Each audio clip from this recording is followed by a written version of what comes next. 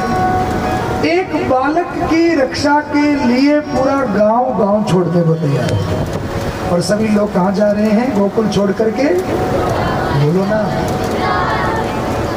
वृंदावन। आप लोग गए हो? कौन कौन गया? जरा हाथ ऊपर करिए तो। बस वृंदावन नहीं गए तो हाथ ऊपर करना इतनी कंजूसी क्यों कर? नहीं गए? चलो ठाकुर जी से प्रार्थना करो, जो नहीं गए हैं उनको गोपाल जल्दी ही वृंदावन बुला ले, है ना। और साल में एक बार हम वृंदावन कथा जरूर करते हैं। तो अब की बार वृंदावन कभी कथा होगी तो मैं गंगा में निमंत्रण भेजूंगा, आप आ जाएंगे, हैं? आएंगे? बोले, महाराज क्यों नहीं सो रहे था कोई घरों की कर निकली थे। अभी 4 जुलाई से हमारी कथा है अयोध्या और नैमिषारण्य। 4 दिन अयोध्या में और 3 दिन नैमिषारण्य में। किसी को चलना हो तो हमारे प्रवीण जी को, आजोत जी को, नारायण दान जी को, इनको नाम लिखा देना। किसी को चलना हो वृंदावन अयोध्या, सावन के महीने में जरूर चलना हमारे साथ। बोली भक्त वत्सल भगवान की जय। महाराज वृंदावन जाने की तैयारी हो रही है, सारे लोग वृंदावन जा रहे हैं। एक बात आपसे कह दें भैया, वृंदावन जरूर जाकर के आना, जो नहीं गए हैं वो जरूर जाना। वृंदावन खाली तीर्थ ही नहीं है, वृंदावन भगवान का घर है। तीर्थों के राजा हैं प्रयागराज, और तीर्थों के गुरु हैं श्री पुष्कर जी, और उन दोनों से ज्यादा महिमा वृंदावन की है। वृंदावन परमात्मा का घर है। संत कहते हैं, वृंदावन रज उड़ मस्तक लगे, गिरे पाप की पोट।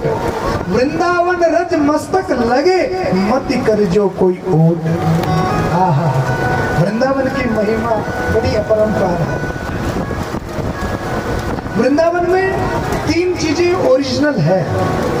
एक तो यमुना जी, यमुना जी में अगर कोई स्नान करें तो साधु कहता है, यमुना यमदूत को तारती है, भव तारती है श्री राधिका रानी। गिरिराज जी की कोई परिक्रमा करे तो 84 लाख के चक्कर से वो मुक्त हो जाए। वृंदावन की रज को कोई माथे से लगावे तो जन्म जन्मांतर का दुर्भाग्य उसका नष्ट हो जाए, क्योंकि वृंदावन की रज कोई साधारण नहीं है, करोड़ों करोड़ों संतों की तपस्थली है। ऐसे वृंदावन की महिमा ऐसा हमारे ब्रज में कहते हैं, मन चल वृंदावन धाम, मन चल वृंदावन धाम, रटेंगे राधे राधे नाम, मिलेंगे कुंज बिहारी, ओढ़ कर राम हरतारी, मिलेंगे कुंज बिहारी। गोपियां करती है ना, उस आरती में तुम कहते हो तुम हो एक अगोचर सबके प्राणपति, कहते हो कि नहीं कहते हो? हे परमात्मा, हम पुरुष नहीं, हम स्त्री नहीं, हम सब तो दिव्य आत्माएं हैं। इस शरीर का संबंध तो किसी के साथ भी हो सकता है, पर आत्मा का संबंध केवल और केवल परमात्मा तुम्हारे साथ में है। इसलिए तुम हो एक अगोचर सबके प्राणपति। हम भी प्रार्थना करते हैं, गोपियां ये प्रार्थना करती।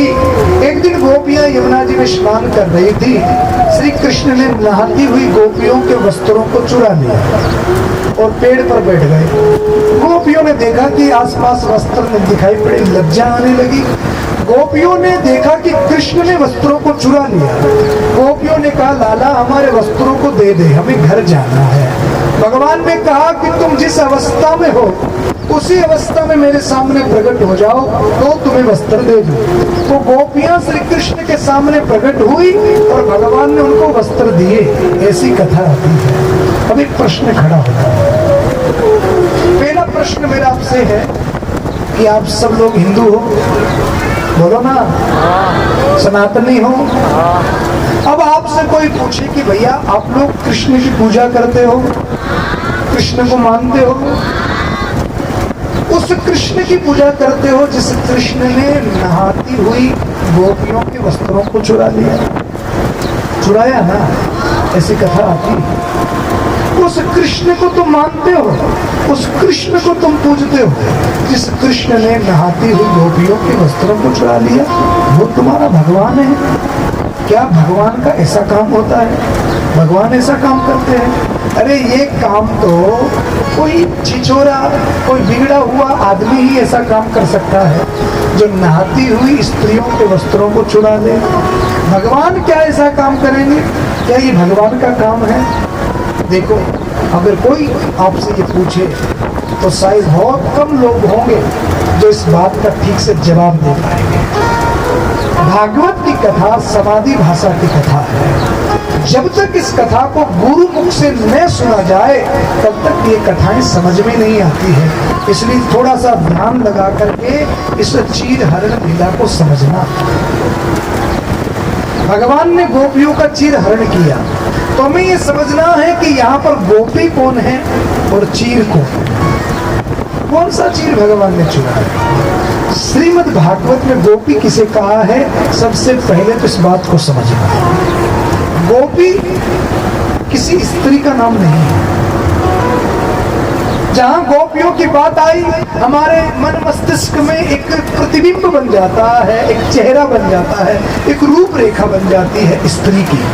और भागवत में गोपी स्त्री को नहीं कहा, भागवत में कहा गोभी इंद्रिय रस पीवती इति गोपी, जो अपनी प्रत्येक इंद्री से, यानी आंखें जिसकी लालायित रहे कृष्ण दर्शन के लिए, कान जिसके लालायित रहे कृष्ण कथा श्रवण के लिए, मुख पर जिसके हमेशा कृष्ण नाम उच्चारण रहे, हाथों से जो कृष्ण सेवा करे, पांव से जो कृष्ण तीर्थ दर्शन करने जाए, उस व्यक्ति का नाम गोपी है। वो बालक भी हो सकता है, वो बूढ़ा भी हो सकता है, वो स्त्री भी हो सकती है, वो पुरुष भी हो सकता है। यानी कि गोपी नाम है भाव का, गोपी नाम है प्रेम का।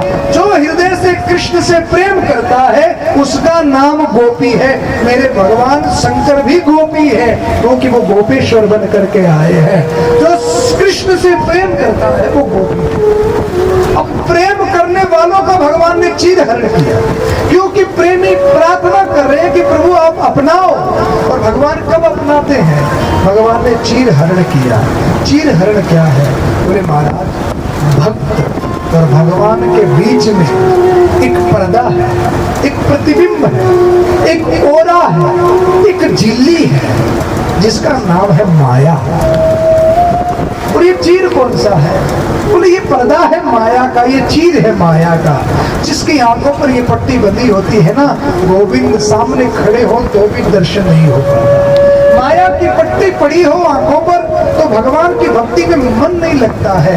और भगवान कभी कथा सत्संग में जाकर, गुरु शरण में जाकर जब भगवान से मिलने की चाह जगती है और भक्त भगवान को पुकारने लगता है तो भगवान चीर हरण कर देते हैं। और परमात्मा उस समय एक बात कहते हैं कि मैं तुम्हारा चीर हरण करूं, पर तुम जैसे हो वैसे मेरे सामने प्रकट हो जाओ। इस बात का क्या मतलब हुआ?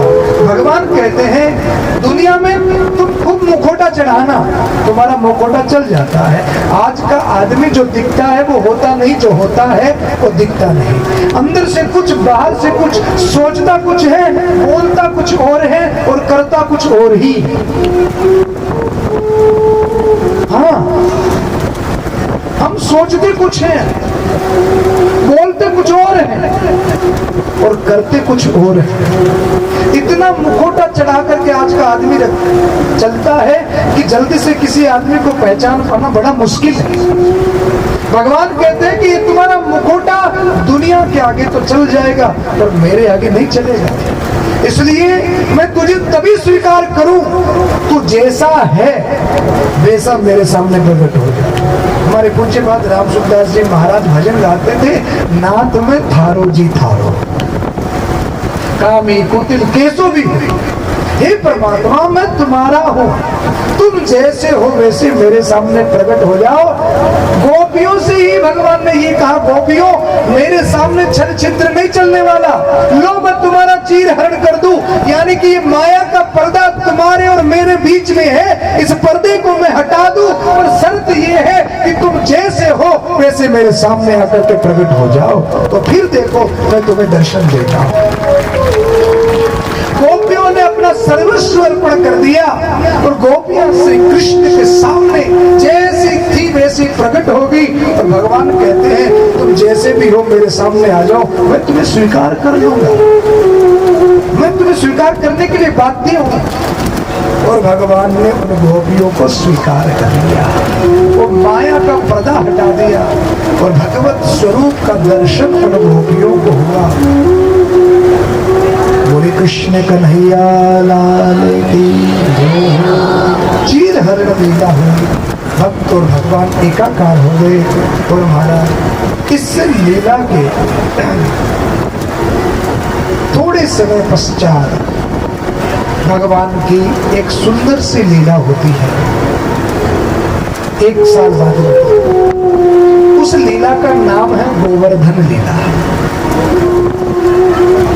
आज 56 भोग लगना था भगवान को, पर एकादशी का पर्व था, तब आज 56 भोग नहीं लगाए गए। कल सुबह भगवान को 56 भोग हम आप सब मिलकर के लगाएंगे। पर कथा में 56 भोग की थोड़ी सी आपको सुना दूं। समय तो हो रहा है, 4:45 बज रहे हैं। गोवर्धन लीला, चीर हरण लीला के 1 साल पश्चात गोवर्धन लीला। और जैसा कि मैंने आपको बताया, एक एक लीला में भगवान का रहस्य है। 7 वर्ष के कन्हैया 7 कोस में फैले हुए गिरिराज को 7 दिन तक उठा करके रखते हैं। सुबह सुबह का समय, मैया यशोदा रसोई घर में कुछ बना नहीं। दीपावली का दूसरा दिन हम लोग गिरिराज जी की पूजा करते हैं, गोवर्धन पूजा करते हैं। बोलो ना, करते हो कि नहीं करते? आज मैया रसोई में कुछ बना रही है। श्री ठाकुर जी सुबह सुबह उठकर आए हैं, आंखें मसलते हुए आए हैं और मैया के पास आकर के कहने लगे, भैया आज तो बड़ी भीनी भीनी सुगंध आ रही है, क्या बना रही हो? मैया ने कहा, लाला आज जे के लिए भोजन बन रहा है। श्री ठाकुर जी मन में सोचे कि मैया ये मुझसे बड़े और जे कौन आ गए? सबसे बड़ो जे तो मैं हूँ, ये जे कौन है? भगवान रसोई में घुसे। मैया ने कहा, लाला बार बार चलो बाहर चलो। क्या हुआ मैया? बोले, लाला सोया पड़ा है, रात का नहाया ही नहीं और बिना नहाए रसोई में आ रहा है, चल बाहर चल। ठाकुर जी को मैया ने बाहर निकाल दिया। ध्यान से सुनना मेरी बात को। तुम लोग अगर चाहते हो कि तुम्हारे घर में संपत्ति बढ़े, तुम चाहते हो कि तुम्हारी घर की संतति बढ़े और तुम चाहते हो कि तुम्हारे घर की शांति बढ़े, तो दो चार छोटी छोटी बातें बता दूं आपको, ये तीनों चीजें आपके घर में आ जाएगी, संपत्ति, संतति और शांति। मैया यशोदा कह रही है, लाला जहां पवित्रता होती है वहां पर देवता निवास करते हैं और जहां पर अपवित्रता होती है वहां पर दैत्य निवास करते हैं। और ध्यान देना मेरी माताओं बहनों, घर में जो रसोई है वो कोई साधारण स्थान नहीं होता है। जितना महत्व मंदिर का होता है उतना ही महत्व घर में रसोई का भी होता है। हम लोग बड़ी छोटी बात समझते हैं, पर रसोई घर माँ अन्नपूर्णा का स्थान है। रसोई घर ही तो हमारी पूर्ति करता है? रसोई घर में कैसे जाना चाहिए? बोलो ना माताओं। अरे देवियों आपसे पूछ रहा हूं, है नहा करके? अच्छा, आप में से कौन कौन है जो नहा करके रसोई में जाता है? 4-5 हाथ ऊपर हुए, बाकी सब ठन ठन गोपाल। देखो ऐसे पता नहीं पड़ेगा, रसोई में नहा करके कौन प्रवेश करता है? पूरे पूरे हाथ ऊपर करो। भगवान के सामने झूठ तो बोलना ही नहीं। देखो 8-10 हाथ ऊपर हुए। स्त्री को धर्म पत्नी इसीलिए कहा जाता है कि वो धर्म को बढ़ावे। बोले महाराज धन तो बातें आवे पर मैं तो चाय नहीं पी, अभी तो आंखें ही नहीं खुली। पर आज जितनी देवी इस कथा में बैठी है ना, इस भागवत कथा के सामने आप एक संकल्प ले, और ये कोई बड़ा संकल्प नहीं है। महापुरुष तो कितना कितना तप भजन करते हैं। आप तो इतना सा संकल्प लीजिए आज कथा में कि आज के बाद बिना नहाए मैं तो रसोई में जाएंगे, मैं भोजन बनाएंगे और मैं ही भोजन खाएंगे और मैं ही किसी को खिलाएंगे। बोलो, ये संकल्प लेना है कि नहीं लेना?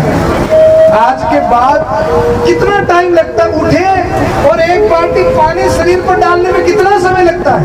2 मिनट भी नहीं लगेगा, 2 मिनट नहीं लगता।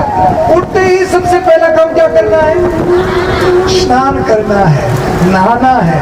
और आप देखोगे अगर इतना नियम घर की देवियों ने पकड़ लिया तो घर के पुरुषों की बुद्धि ठीक हो जाएगी। हाँ बोलो, आज के बाद बिना नहाए जाओगे रसोई में?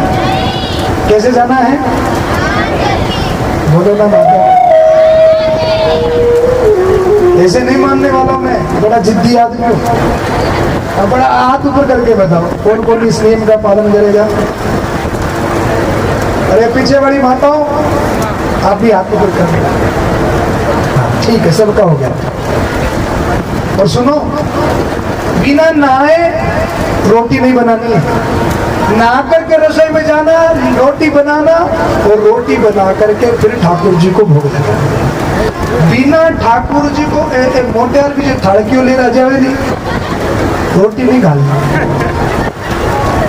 हाँ, बिना नहाए बच्चों को और पुरुषों को किसी को भी भोजन नहीं खिलाना। इतना करोगे कि नहीं करोगे? चाहे मत और थोड़ी हुए तो हुए, पर बिना नहाया रोटी नहीं खानी। पहले नहा करके आओ तो ही रोटी मिले। बोले ऐसा करोगे कि नहीं करोगे? इतना करना। और एक दूसरा नियम और बता दूं आपको, नहा करके रसोई में जाना, नहा करके रोटी बनाना, और बनाओ ना रोटी तब एक काम और करना, रोटी बनाते समय मौन रहना और रोटी बनाते समय भगवान का कीर्तन करना। हाँ, आपने जैसलमेर आते जमा एक चिल्लू आवे नागौर खाए कि नहीं खाए? बोलो नहीं। नागौर रे माई एक भगवान की बहुत बड़ी भगत हुई, नाम हो फूलाबाई। सुन रहे है कि नहीं सुन रहे थे? फूलाबाई, फूलाबाई बिल्कुल अनपढ़ अशिक्षित महिला, पर भगवान भी बड़ी भगत और काम काज करती ठंडा टेपड़ा था। गोबर थेपड़ा थापती पर फूलाबाई रो नियम काई थेपड़ा थापती ज ना राम राम राम राम राम राम राम राम राम राम राम राम राम करती। एक दिन कोई चोल्डो पुरो तो फूलाबाई थेपड़िया ने चुरा लिया। फूलाबाई राजा रे कने गई बोले राजा मारी तो थेपड़िया ने चोर चुरा लिया। राजा को फूलाबाई थारो माथो खराब थेपड़िया तो सगड़ा एक जैसी हुए अब थारी थेपड़िया के ठा पड़े। फूलाबाई कहो राजा मारी थेपड़िया तो सब निराली है। बोले किया बोले मारी थेपड़ी में मायने राम राम राम री आवाज आवे। राजा को थारी थेपड़ी में राम राम री आवाज आवे इं कदी हुए। अरे राजा मैं थाने झूठ नहीं क्यों मारी थेपड़ी में राम राम री आवाज आवे। राजा मन में विचार करियो रे चलो आपा ही देखा।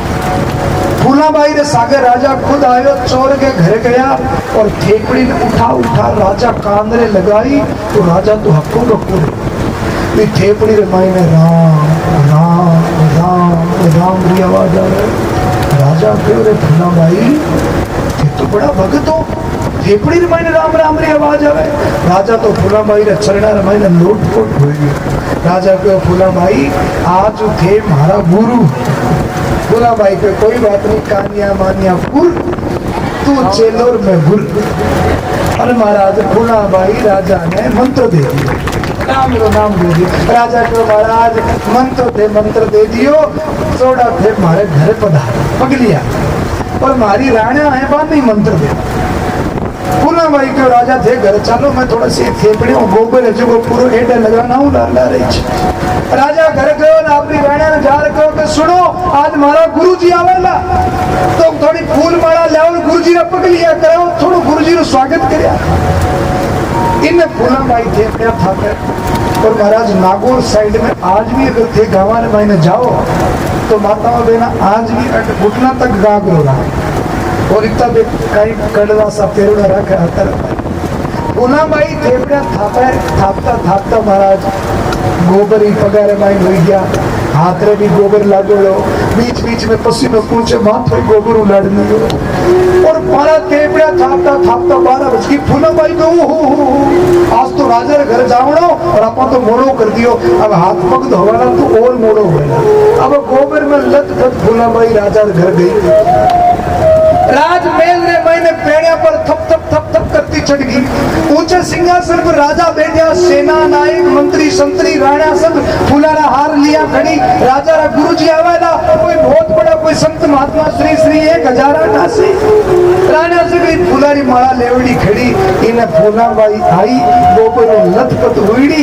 राजा फूलाबाई ने देखो खड़े हो गयो आसनो ओ मारा गुरुजी आ गया गुरुजी री जय हो गुरुजी री जय हो। फूलाबाई आई राजा ने आशीर्वाद दियो पे राणा देखो ले कर लो बात कि राजा रो तो बातों खराब हो इन लुगाई में गाबा पेरने की सुध बुध नहीं है गोबर हाथ मुंडो लानेडो और राजा इन्हें गुरु के वे पे राणे हंस पड़ी और राजा फूलाबाई ने कहो देखो गुरुजी वो हालत है यार कि तो अहंकार है यार जरा फूलाबाई बा राणा ने सामने झांकी और फूलाबाई बड़ी भगत है और फूलाबाई बा राणा ने एक बात कही।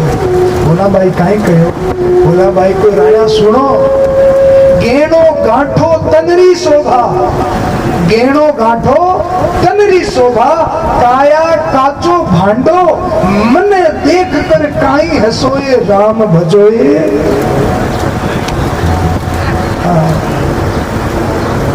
राम भजोए। फूलाबाई तो बड़ी कल्टी बात कही पर मैं तो बात व्यास पे तो कह नहीं सकती। गेणो गांठो तंद्री शोभा काया काचो भांडो मने देख कर काई हसोए राम भजोए बायो। महाराज ये गेणा गांठा जो है ना ये वस्त्र आभूषण ये केवल तन की शोभा है इससे ज्यादा कुछ भी नहीं है। इसलिए राम जी का भजन करो। मैं ये बात ये कहानी मैंने आपको इसलिए सुनाई है कि जब फूलाबाई की थेपड़ी में राम राम हो सकता है तो आपके द्वारा बनाई गई रोटी में राम राम नहीं हो सकता क्या? बोलो ना। तो भोजन बनाते समय रोटी बनाते समय कभी मैंने चम्मच यूं घुमाओ खींचनी और बाजरे की रोटी बनाओ, गेहूं के फुलको बनाओ, आधी घंटा 1 घंटा जितना टाइम लगे था ना भोजन बनाता। भोजन बनाते समय आप बोले न, भोजन बनाते समय सिर्फ एक काम करें, राम राम राम राम राम राम राम राम राम राम राम राम। आप देखेंगे आपके द्वारा बनाए गए। अब महाराज मैं घड़ी बार लुगाए रसोई में काम करता देखो वो तो तावड़ियों पड़े, अरे चूल्हा आगे लाकड़ी रहे जरा खोपड़ी गर्म रहे और ऊपर सासू जी तो चार ताना हो दे दिया। अब तो बात चमचियो घुमावो हमारी सासू मरी कोनी, एक ही कामरा कोनी बा माथो गरम हुड़ो मारा अनसन के कहीं कहीं बताए। और जिस भाव से, जिस बुद्धि से, जिस विचार से आप भोजन बनाते हैं, आपके परिवार के लोग उस भोजन को खाते हैं और उनकी बुद्धि भी वैसी ही हो जाती है। जैसा खाओ अन्न वैसा हो मन, जैसा पियो पानी वैसे बोले वाणी। इसलिए अन्न और जल की शुद्धता बड़ी जरूरी है। इसलिए भोजन बनाते समय विचारों को शुद्ध रखें, बुद्धि को ठीक रखें और प्यार और प्रेम से हरि नाम संकीर्तन करते हुए भोजन बनाएं और वो भोजन अपने बच्चों को खिलाएं। आप देखेंगे मात्र 6 महीने में आपका घर स्वर्ग बन जाएगा। इतना असर होता है, ज्यादा समय नहीं लगता, मात्र 6 महीने। घर में कोई नशा पता करने, कई माताएं हमारे पास में आती है, बोले महाराज मार तो वे दारू घड़ी पिए, महाराज मार तो वे नशो घड़ो करे, महाराज मार तो छोरा केड़ो नहीं माने। कोई उपाय नहीं है, सिर्फ एक उपाय है, भगवान का नाम। घर में कोई नशा पता करने वाला हो तो उसको भी राम नाम से निमंत्रित कर, भगवान के नाम की रोटी खाएगा और थोड़े दिनों में नशा पता सब छूट जाएगा और सिर्फ एक ही नशा रह जाएगा और वो होगा हरि नाम का, दूसरा कोई नशा नहीं है। ये विज्ञान है, ये कोई छोटी बात नहीं है। तो माताओं बहनों, निवेदन है मेरा आपसे हाथ जोड़ करके, 7 दिन में गंगा में पधारा हूँ, मुझे दक्षिणा में सिर्फ यही दे देना, रसोई घर में बिना नहाए प्रवेश मत करना और अपने परिवार को जो रोटी खिलाओ वो राम नाम से अभिमंत्रित रोटी होनी चाहिए और वो रोटी खाएंगे तो सब भक्तिमय वातावरण बन जाएगा। इससे बड़ी दक्षिणा कोई और नहीं हो सकती। हाँ महाराज, श्री ठाकुर जी ने मैया से पूछी, मैया इतनो पकवान किस लिए बना रही हो? बोले जय जय के लिए। कौन जय जय? बोले तेरे बाबा से जाकर के पूछ। श्री ठाकुर जी बाहर आए, 7 वर्ष की उम्र हो गई। नंद बाबा और गांव के संपूर्ण बड़े बड़े गोप ग्वाल सब बड़े बड़े कढ़ाव के अंदर बड़ी बड़ी मिठाइयाँ, बड़ा बड़ा भोग बन रहा है। परसों हमारे यहाँ पर भी बनेगा। हाँ प्रवीण जी, जीवन 1 दिन है 2 दिन है? अरे मौज कर दी, मैं भी 2 दिन 8 ही जा। हाँ 2 दिन जीवन है, 17 तारीख में और 2 दिन सुबह में सिंजाड़ो बंदोबस्त है। सिंजाड़ो थाली देव घरे,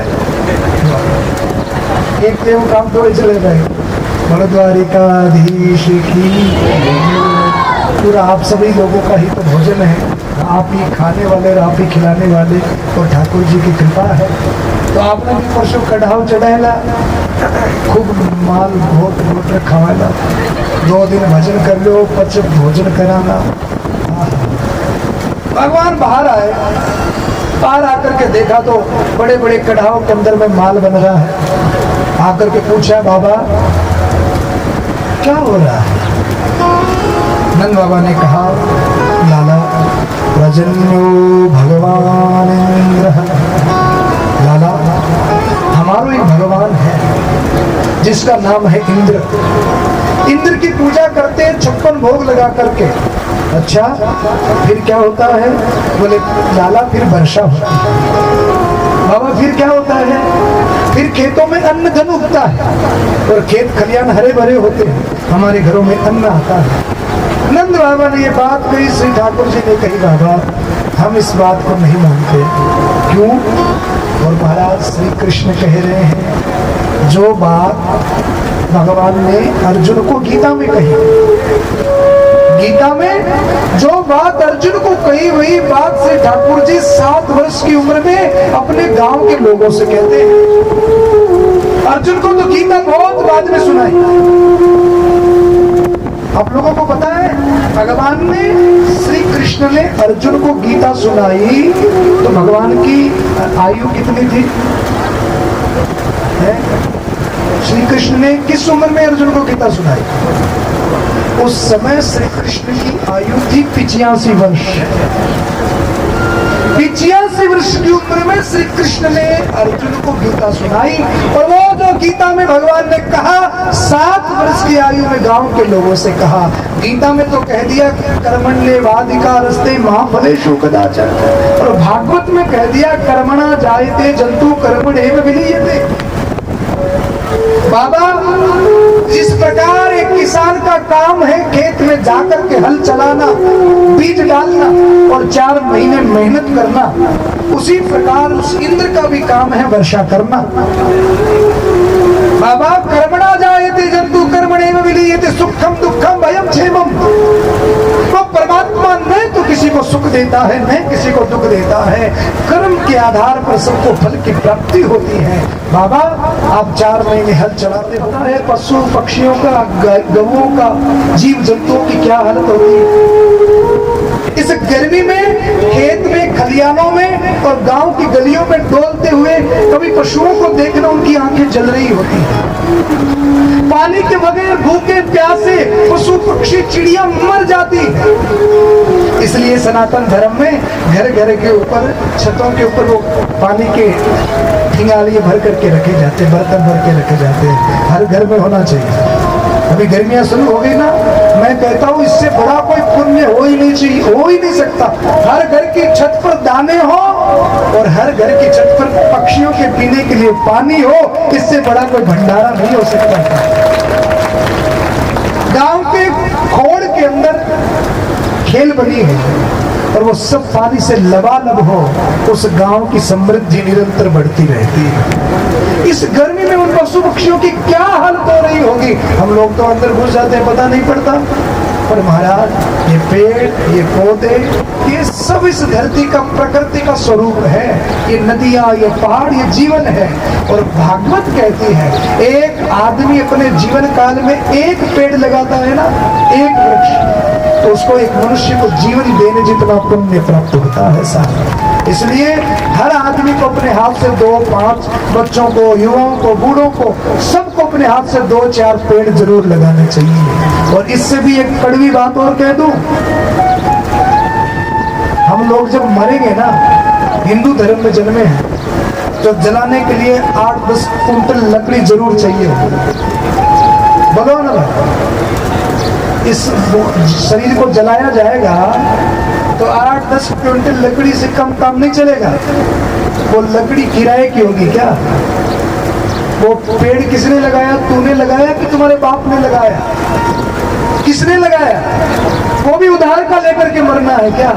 इसलिए कम से कम इतना पेड़ तो जरूर लगाओ कि तुम जब मरो तो किसी की लकड़ी तुम्हारे काम आ जाए और तुम्हारी लगाई हुई लकड़ी किसी और के काम आ जाए। पेड़ जरूर लगाना चाहिए, नदियों की वृक्षों की रक्षा करनी चाहिए। और महाराज भगवान ने कहा चलो गोवर्धन की पूजा के लिए, और ब्रज के लोगों को पता पड़ा कि आज कन्हैया गिरिराज जी की पूजा करा रहा है, तो सब लोग गिरिराज जी को जा रहे हैं और महाराज गिरिराज जी को 56 भोग लगा रहे हैं। और ये जो 56 भोग लगाने की जो कथा है वो मैं आपको कल सुबह में सुनाऊंगा, और कल सुबह बैठ कर ही 56 भोग लगेगा, इसलिए देरी मत करना, समय पर आ जाना। तो आइए हम सब लोग गिरिराज जी का एक छोटा सा जाओ मेरे मैं तो गोवर्धन को जाऊं मेरा वीर नाम